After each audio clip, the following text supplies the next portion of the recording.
Have you ever wondered if there is a test so simple it takes only 10 seconds, yet it predicts your lifespan and the quality of your memory more accurately than your weight or your blood pressure? Sit down on a low chair, then stand up once, without using your hands. If your body wobbles a little, if your knees hesitate, or if your ankles feel unsteady, that is not just a sign of aging, the way many people reassure themselves.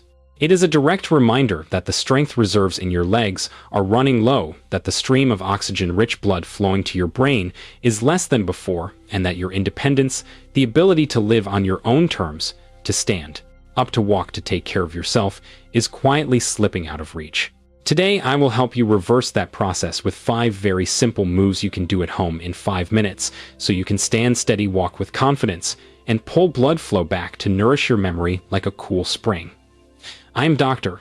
Howard Tucker, a geriatric physician who has devoted my life to helping older adults protect 3 priceless things: independence, clarity, and peace. I do not chase complicated methods or expensive devices. I believe in the body's wisdom and in small movements done at the right time and in the right way.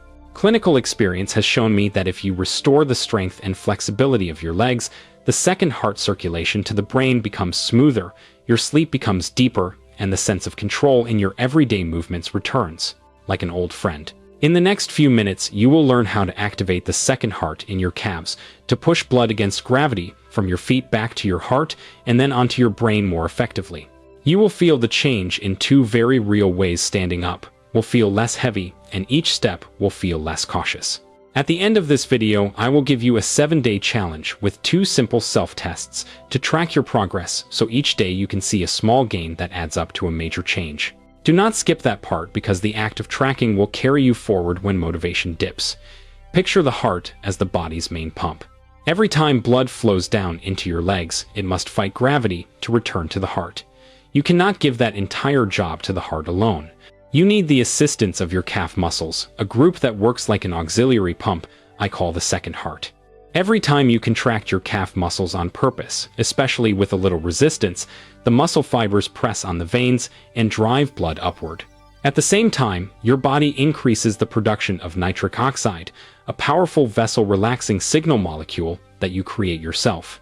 It helps the vessel walls relax, the vessel openings widen, the resistance drops, and blood flows more smoothly. The result is that your brain receives more oxygen and nutrients, and your body feels like it has been oiled, moving with less dryness and stiffness. That is why just a few minutes of the right movement each morning can make a noticeable difference for your entire day. Movement 1. Sit to stand, a lesson in functional strength. Prepare a sturdy chair. Sit on the edge with both feet planted on the floor about hip-width apart. Drive through your heels and thighs, and stand up slowly over 3 seconds, as if you are lifting your whole house with calm control. Once you are tall, pause for a beat to feel your spine rise and the ground becomes solid beneath you. Then sit back down even more slowly again over 3 seconds, so your muscles learn to control every millimeter of the movement. Breathe out as you stand, breathe in as you lower. Just a few cycles teach your body to coordinate the power of the front thighs and the glutes, the 2 prime movers of independence, so getting up from a chair, a step, or the edge of the bed stops being a morning challenge. Movement 2. Calf raises activate the venous pump and build steady ankles. Stand tall beside a chair for light support if you need it. Rise onto your toes as high as you can, as if you want to reach a bell hanging just above your head. Hold at the top for 1 to 2 seconds so the calves truly engage, then lower your heels slowly and feel the blood being wrung out from areas of stagnation. Let your breath flow, letting the exhale come naturally as you lower. If you feel a hint of cramping, reduce the range and rest briefly before continuing. This exercise stabilizes your ankles on uneven ground and turns your calves into a diligent pump that drives blood upward, clearing the way for nitric oxide to relax vessels across your entire system. Movement 3. Wall press-ups, protective pushing power and self-support. Stand in arm's length from a wall. Place your hands at shoulder height. Lean your body forward while keeping one straight line from ears to shoulders to hips to heels. Lower over 2 seconds, pause for 1 second to feel the friendly stretch across your chest and shoulders, then breathe out and press yourself back over 2 seconds as if you are pushing a heavy door open to a new day. You can make it harder by stepping farther from the wall, but the key is to keep the connection between your arms, shoulders, and core. This is the strength you need to push yourself up from the floor, to move a heavy object, or simply to hold a tall posture that deepens your breathing and delivers more oxygen to your brain. Movement 4. Overhead press, mobile shoulders, upright posture, and better flow to the head. Hold 2 water bottles with a capacity of about 17 fluid ounces each, which is about 500 milliliters each.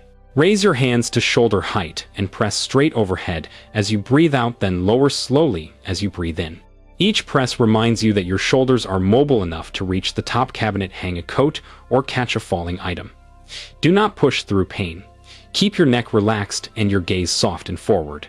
As your shoulders and upper back wake up, your chest opens, your posture stands taller, and your head feels lighter, like a fresh breeze has entered your lungs.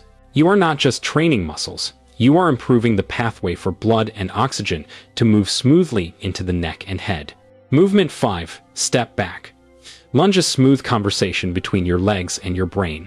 Stand tall and rest a hand lightly on the back of a chair if that gives you mental confidence. Step 1. Foot back into a short stride.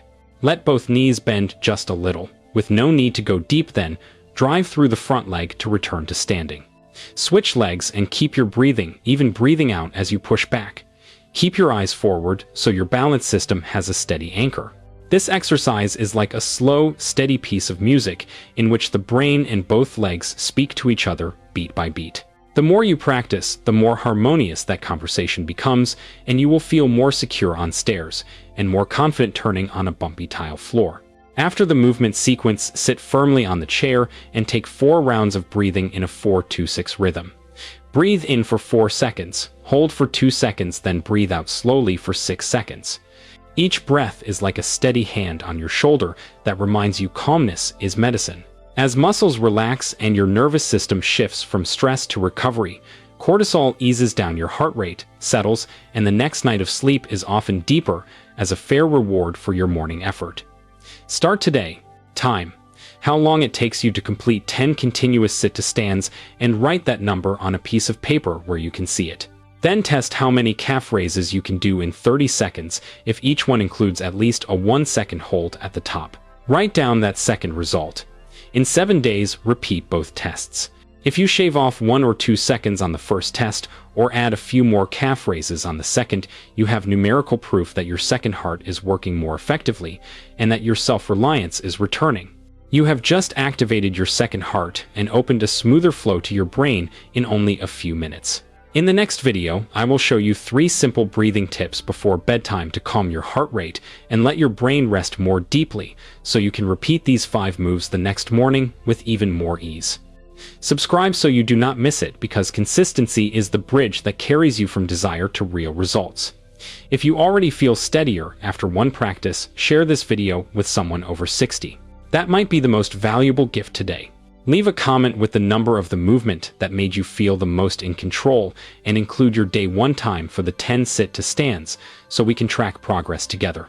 When a community practices together, each person's motivation lasts much longer.